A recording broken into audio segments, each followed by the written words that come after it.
What's going on, y'all? So listen. What's going on, you guys? So we are back again for I think this is the second to the last episode ever of Queen Sugar.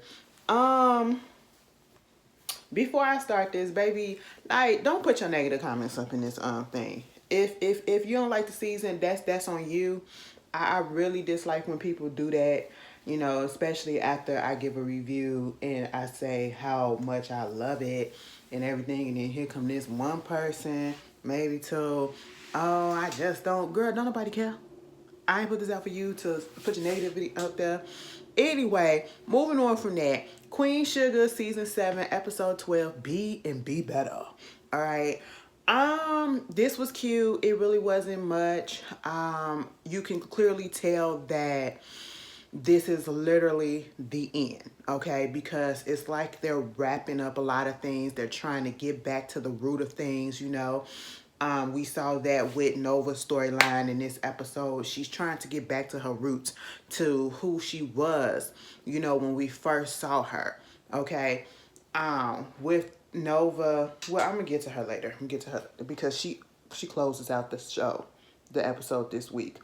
Um, let's do. I'm gonna do character by character because it's so easier to do that. Because the episode starts off with Hollywood and Vi. Miss Lady from the foster people, the CPS people, the social worker people, or whatever. Miss Lady was at the house. I said, "Girl, what is you there for now?" She said, "Bitch, listen. I gotta check and see if everything together because they want to be real foster parents for real now." I said, "Oh yeah, they did. My bad, girl. I'm sorry about that." You know. And she had to let Vi and Hollywood know that if you become this, you have to understand that, there's going to be periods of time where you're not going to have kids. You're not going to know whether it's going to be a boy, if it's going to be a girl, if it's going to be one, if it's going to be many. You don't know what's going on in the time frame. So you have to be prepared. And she was offering a little bit of resistance, and I feel like she was doing that just to make it seem like she was really doing her job without just going in and saying, "Okay, girl, y'all approve." But she eventually said, "Y'all approve." We see Vi later on. Oh, excuse me. This weather, I feel like I probably got allergies as well. And I've never been allergic to nothing, but I really feel like I got allergies as well. Because listen, I don't know, like this fall, this goddamn end of summer shit, it just really been bothering my goddamn sinuses. And then the weather, like, girl, it's 50. It literally went from being 20 degrees outside for the past week or so to now it's about to be 50, 45 for the rest of the fucking week, all the way until next week. Like, what the hell is going on? I don't know. It's a lot. And it's fucking with me. But anyway, I gotta go clean my nostrils when I finish. Loosen these things up and drain. Anyway, so, Vi, she goes over there and she's at her place, okay? And she's sitting down with, remember when the man came into the diner and wanted to taste her pies or whatever. Come to find out he's from this big grocery chain and everything, and wanted to put her pies in the grocery so it could be like a mass distribution of it. Baby, Aunt Vi is about to get her patty pie on, and I am so here for it. Okay, listen, you want to know what it is? Because Miss Lady was sitting there and she was just a little bit too cheery for me. I don't know why. Maybe because of this show, or maybe because it's life experiences, or sometimes we are brought up to sometimes believing we have to understand this, to not trust certain people, and mostly it be white people, especially, not to trust them, even though our own can fuck us over too. But we watching this show and we seeing the history of it or whatever, and seeing how all of them basically fucked them over. Just making sure that this black community cannot stand up. You know what I'm saying? They always pushing them down. So a part of me was sitting here looking at Val like, "Oh, don't tell that lady too much. Don't tell that lady too much." I mean, she's smiling and she looking all, "Oh, I'm so happy for you," and she could be a good lady. But just because of the way this show goes and the way the world goes, my mind automatically said, "If I don't tell her too much." And I'm sitting here like, "Oh, I wish you would have been sitting with your actual lawyer or representative or whatever, so that they can have, notions and written notes and notes or whatever about what was going on in this meeting. You know, sometimes you just got to take your precautions. But I absolutely love this for Vi. The lady was just going over the contract, gave her a contract, and she said, you can give this to your lawyer. I'm glad that the lady said that.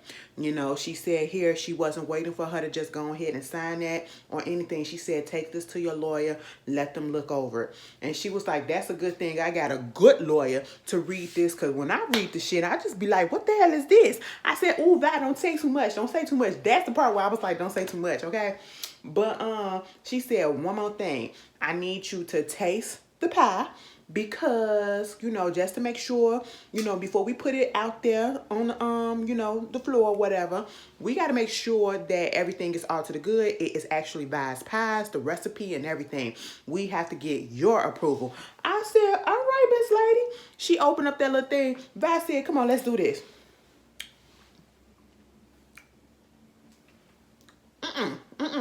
Miss Lady face went from to what's going on. She was like, girl, it's missing cinnamon. That's the only thing that is missing. It's missing cinnamon. And she was like, they didn't have cinnamon written down up in the recipe. They didn't have. She said, I didn't write the stuff down. It all comes from my head. It's all up in here. It's stored up in here. She was like, girl, you gonna have to write this shit down, okay? I mean, if we trying to mass produce this shit, I mean, this stuff or whatever, these pies, you're gonna have to write it down so that we can get it to the T, you know? And that's the thing about a lot of cultures, and mostly the Black culture, because, and I'm only saying that because this is the culture that I know, because I am it and I grew up in it. A lot of our elders, a lot of our aunties and our grandparents or whatever, they have so many recipes that, you know, they learn from scratch. And, you know, it's just, I don't have to measure this. I don't have to do this. All you gotta go do is get this, and put that bitch in there until it tastes good. And somehow, some way, girl, you might have high blood pressure afterwards, but the shit be hidden, okay? Girl, I don't know. I just seen a video of this girl making some seafood macaroni. Now, on the one hand, it look good because I put anything in my macaroni besides peas, okay? Listen, I'm one of those type of people. I make chicken macaroni, okay? I put some bacon in the macaroni. I eat some shrimp macaroni, some crab macaroni, some lobster macaroni, truffle macaroni. It's all good to me, okay? Any pasta with cheese, bitch, it's good to me, all right? Mama put all that shit up in there and then put some crab legs on top of it after she baked the shit. Now, I said, what the hell? Now, see, ma'am, I was with you up until you did that part, because baby, once I dig into it, I don't want to have to move the crab leg, break that bitch. No, put it all up in there, okay? Take it out the shell, put it in there. But what got me is all of the seasoning that she used. She put like, it didn't even cause for this. It did not cause for this, baby. She put half a damn bottle of fucking onion powder, and then she had Lowry seasoning salt. She put damn near half of that, and then had the Old Bay seasoning. I said, God damn, woo, face hot because my pressure is up, bitch. I was just like, girl, you trying to kill somebody. I still want a taste of it, but you still trying to kill somebody. God damn, that's Vi, okay? Vi said, listen, I don't do that shit. I'm still here. You know, we gonna put it down on the papers or whatever, but it's all to the good. Miss Lady was showing her the mock-up of the pie covers and everything. I said, come on, Vi pies. Come on, Patty pies up in this bitch. I just love it. And you want to know what it is about Vi's story when it comes to this whole situation? It gives me why I smile every time I talk about it, of her following her dreams, okay? And being pushed out there. Because at one point, Vi didn't think she can do this. And she had people that was in her corner that was backing her, you know? And my whole thing is, this storyline, or this particular part of her storyline, is showing that if you have a dream, if you have a goal, do not give up on it. No matter how old you are in life, do not give up on it, because some way, somehow, you can possibly still accomplish that, you know? And it hit home with me, because I be sitting here thinking like, damn, maybe I missed my chance, or, you know, I feel like I'm falling behind, or I fell behind like my peers. And I'm talking about people that I probably like went to school with or whatever. And then sometimes you look at people that's on social media who's literally just came out and they're doing their thing and they're getting this and getting that. And it's like, maybe I missed my chance. Maybe I missed my mark or whatever. But no, you just got to keep at it. If this is what you truly want, hard work pays off in the end. And that is what Vi's storyline spoke to me. So I was really here for that. I love the fact that Hollywood, he would be such a good daddy. I really wish somehow, some way he could have been a father.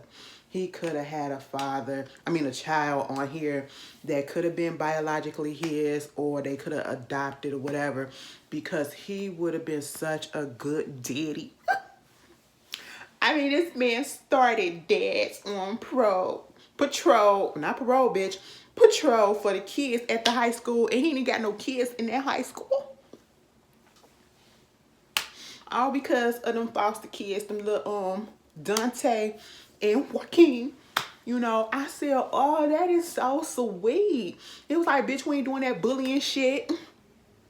You need somebody to talk to, come talk to us. Your daddy and your mama doing too goddamn much, come talk to us, okay?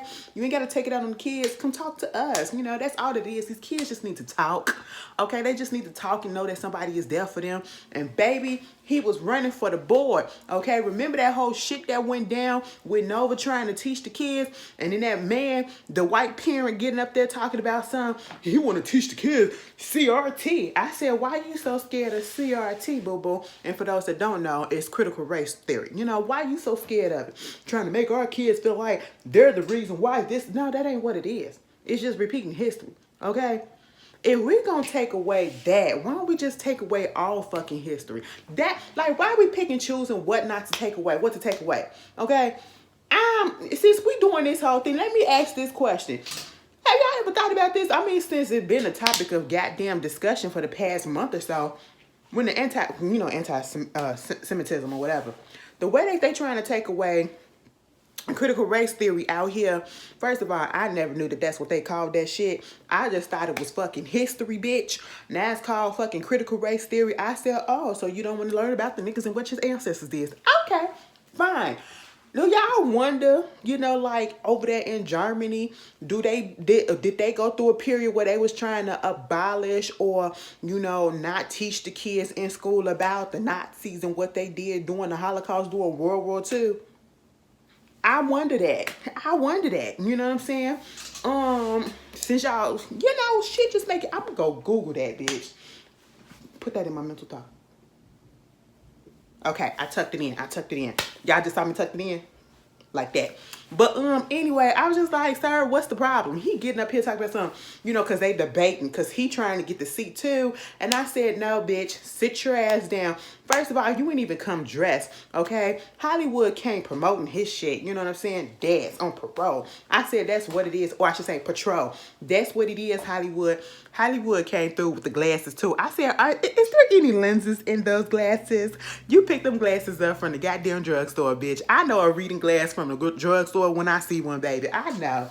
And he was sitting up there and he was listening to old boy. Old boy was just so hostile. He was like, this the man whose niece want to teach your kids CRT and make them feel this way? And it was like, I was like, excuse me? He was like, listen, I ain't trying to teach your kids nothing. I'm just trying to make sure that they all together because this is a community, making sure everything is all to the good. Sometimes I be seeing how these kids acting and they're just acting out because ain't nobody listening to them. That's all that I want. I don't care what's being taught like that, but I'm just caring about their future. I said, you better go walk. And then this motherfucker gonna say, this coming from a man who ain't even got no kids up in here and who dropped out of high school himself. You ain't even fucking graduated from high school. I said, don't do that. Don't do that. Because that's what they live. I said, now, come on now. Y'all ain't got to be so dramatic. Girl, I was like, calm that shit down.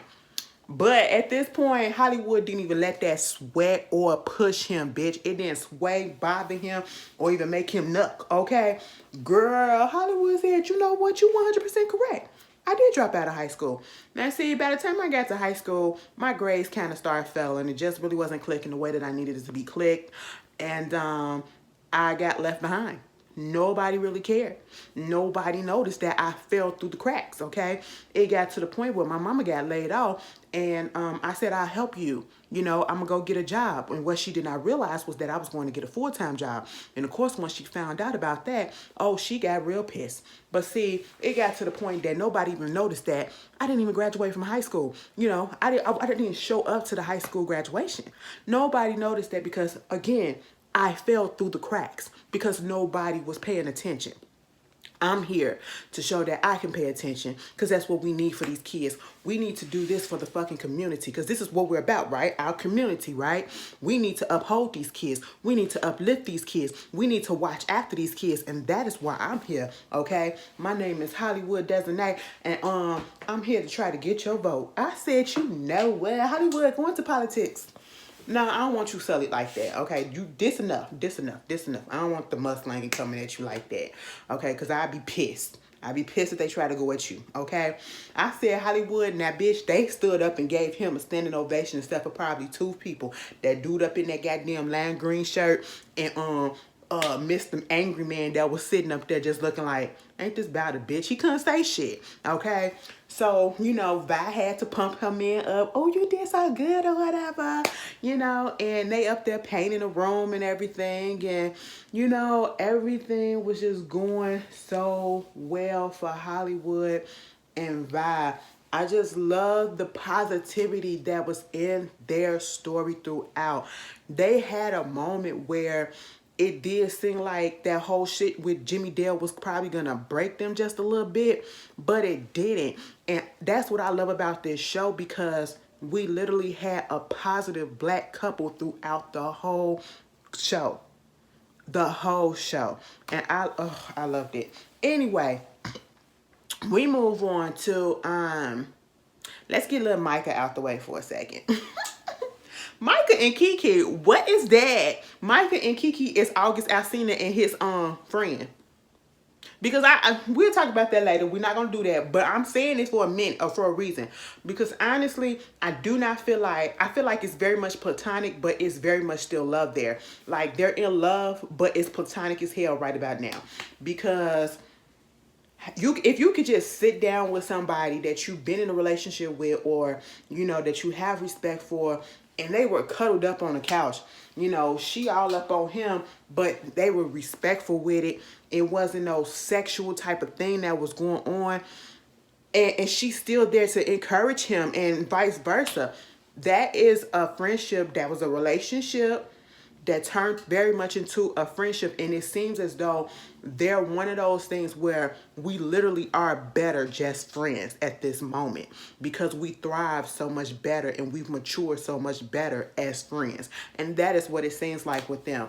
He's bouncing ideas to her off of what he went through when he went out there to New York and the collective, and he's waiting for this email or whatever about this law enforcement thing that goes in conjunction with getting art or whatever that's around police brutality or something like that.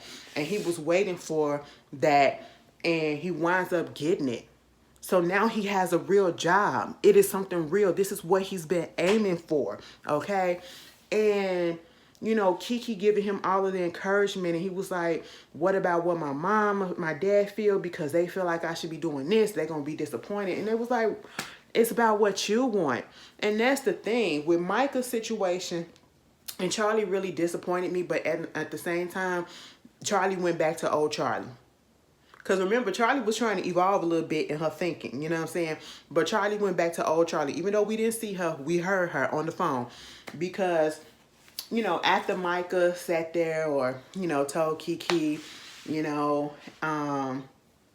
you made New Orleans good to be at. You made it a good thing. Like, he was so glad that she was in his life, and I love to hear him talk about how he's trying to forge his own path.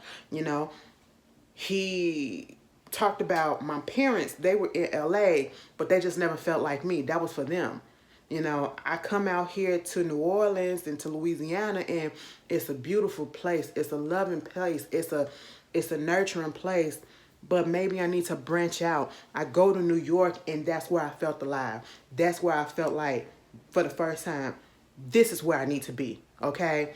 And so he went on ahead and told Charlie what was going on and that he possibly gonna be dropping out of school. Bitch, she said, you know the fuck what? I'm just not here for this shit, okay? Like, you just don't think about shit that's gonna happen. What about your future and all that? I'm so glad that he said, first of all, I'm not asking your permission. I am an adult. And at that moment when he said that shit, I feel as though Michael was ready for, if they say I'm cutting you off, because we don't know if they're still supporting him or if he's supporting himself. Either way, he like, listen, if that's what you want to do, boo, that's what you want to do. All I thought that you would be happy for me, that I'm out here finding a job in my passion that I want to do for the rest of my life. But no, you want me to go to college and you want me to get this degree and you want me to do stuff that you want to do. And this theme of living for other people and living up to other people's expectations came up twice with Micah and Nova. It is so crazy how both of those paralleled in this episode. And that's a thing that a lot of parents deal with. You know, when you have kids, you look at them and you're like, oh, I want you to be this, this, this, and this. And some parents, they had their kids' lives fucking planned out for them, down to where they're supposed to go to school at, down to what profession they want them to be at. And then some of them cannot take it when they veer off that course because you don't realize and understand that these kids are going to grow up to be adults. They're going to grow up to have their own minds and their own hopes and their own dreams. And yeah, it's understandable and it's natural that you want them to do this and do that because that's what happens all the time. But you also have to leave room and understanding when that possibly don't happen because they want to do their own thing. And Charlie couldn't do that. Charlie couldn't do that. Charlie hung that phone up on him. I said, bitch, go back to your content. I said, now, Charlie, you made me mad at that. Michael, we here for you, boo-boo. We here for you. Anyway, we get to, you know, Ralph Angel. Ralph Angel come into the crib, you know. Ralph Angel come up into the crib. Darla, she come out. I'm looking at the body language. I'm like, oh, y'all still mad at each other? Y'all still mad at each other? She was like, listen, he said, listen, I ain't trying to pick no fight. You know, I was down there with Nova or whatever, you know, talking about Martha, talking about how, you know, we grew up and everything. And it just brought back a whole bunch of stuff. And she was like, that's nice, that's nice. And he was looking like, listen, I don't want to fight. She said, I don't want to fight either, okay? But I'm going to let you know still that I still feel like we should tell him. And I still feel like we shouldn't. But I'm going to do whatever I can to convince you. She was like, I'm going to do whatever I can to get you on my side and let you see it. And just to let you know, starting right now, I'm not going to play fair, okay? And meaning, he was like, what you mean? She was like, look, because first of all, she just came out the door. And she opened up the door. Bitch Blue was there. I said, look at Blue. He's getting taller. He still sounds the same. I said, look at little Blue. It's been a minute. It's been a minute. How you been? You know, he really grew up with us. He really grew up with us, you know. And so, of course, they was happy. And, you know, Blue talking about how it is in the house. And he do like the house because it's smaller. It's meant for them. He was like, listen, over there at Grandma and Granddaddy house, baby, the house too goddamn big. They on the first floor. I'm on the second floor. They got a 3-car garage. They only got 2 cars. When he said that shit, I fell out. He said, now, that just don't make sense. You only got 2 cars. What do you need the 3rd garage for? All right. You know, seeing the board where he had, they had up in the old house where they did the height and everything, and then doing Blue's height on there, doing little Trudy heights on there. It was really nice taking him over there to the Queen Sugar Mill and all that, and him talking about how he did his project on how sugar is made and how none of them up in DC knew nothing about it and everything. So, you know, he just being a little baby genius and everything. Meanwhile, we got that going on with them. And later we get a phone call from did something else happen with Ralph?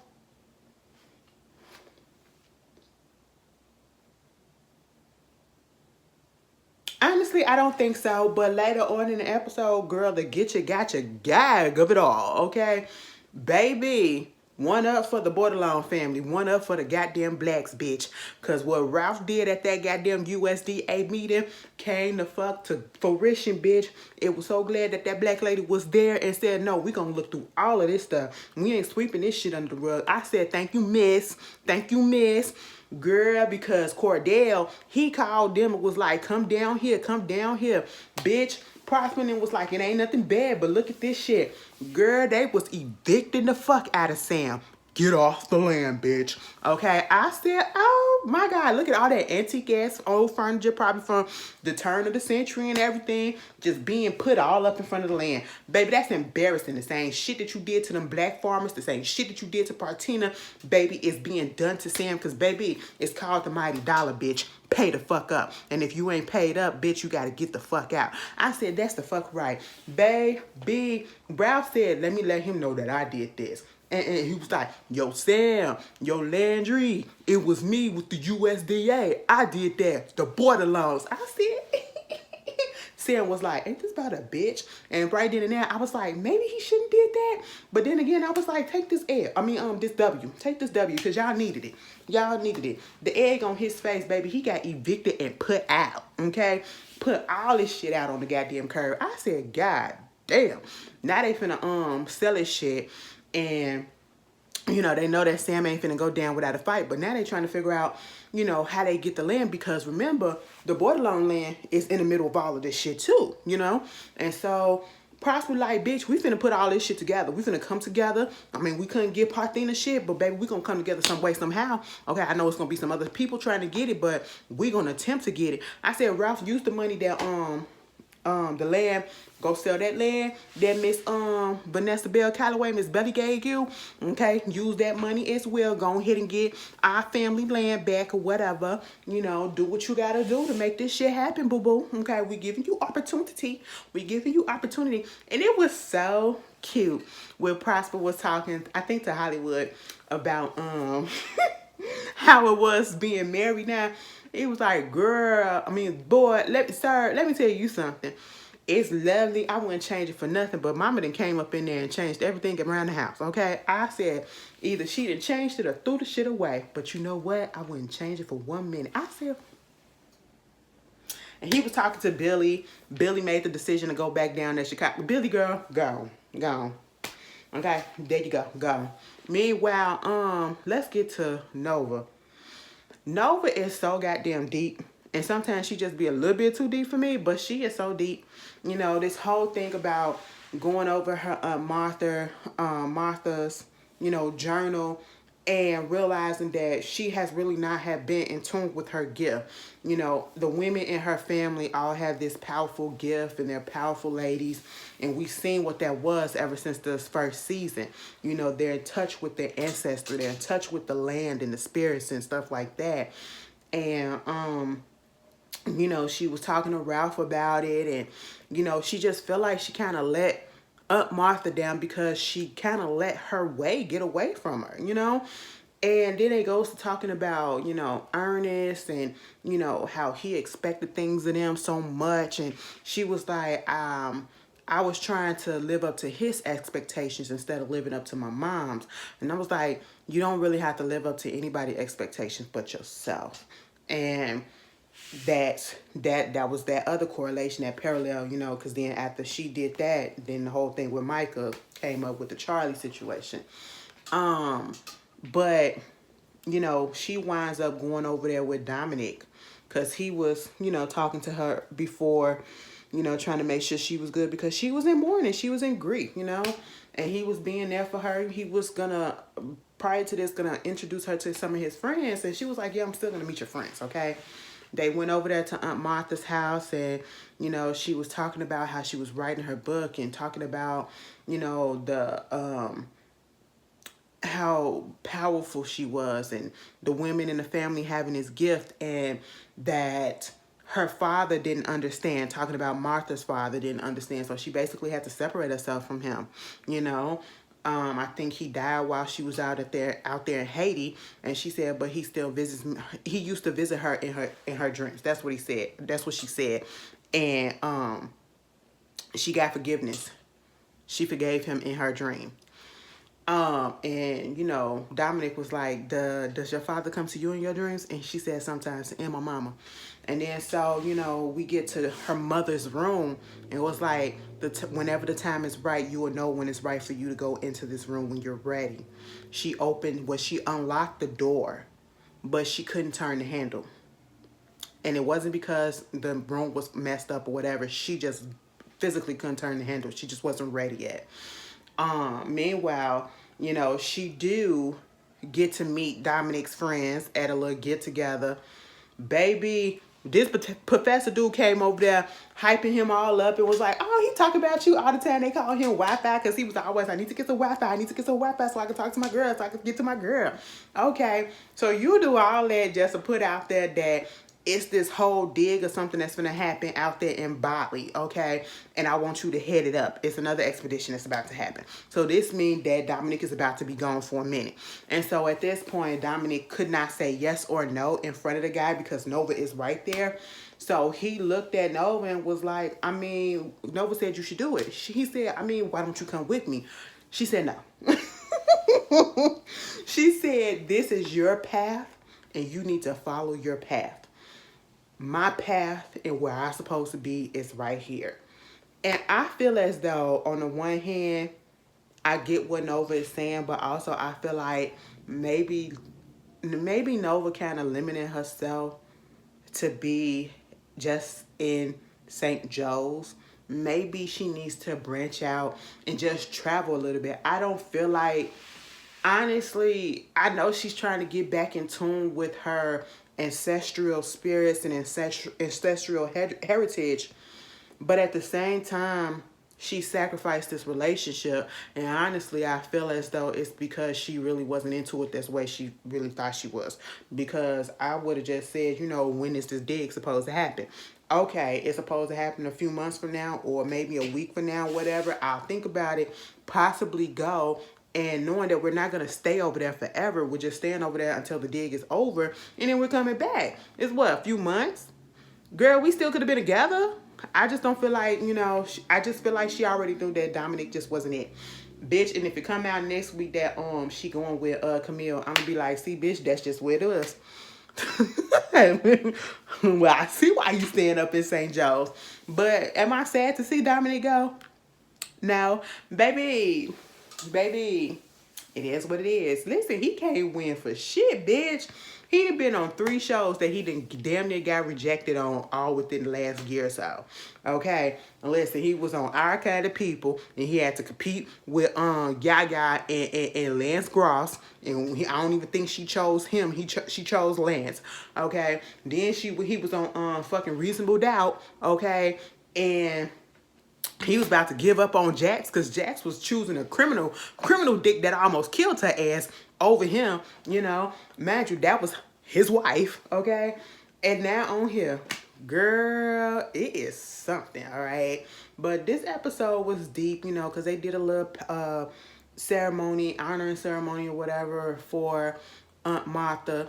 And of course, the lady, that child, I knew that that's who that was. I just didn't feel like I needed to say it because I feel like I thought everybody knew. But yeah, that was Portia's auntie. I mean, it was like, out of all the comments, that was the main comment that y'all kept saying. But yeah, she already said that she was an actress like that. So, you know, it was nice to see her. And she fit right in. And I just, you know, sometimes you look at your family members. You look at certain people's family members and you be like, bitch, how the fuck are y'all related? Like, what happened? Somebody said, y'all saying that Portia, I don't know how we got on here because that's Portia auntie. Somebody said, I seen this shit on Twitter. They was like, y'all saying ever since she got with that African man, ever since she got with Simon, Mama ain't been doing no more protesting and activism work. I said, you know what? Leave that lady alone. Listen, I still like Portia. Portia is funny to me.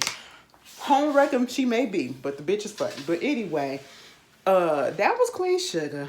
You guys tell me how you feel about the episode, and I will see you guys later.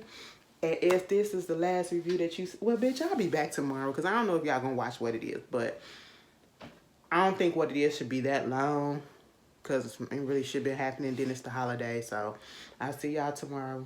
All right? Peace.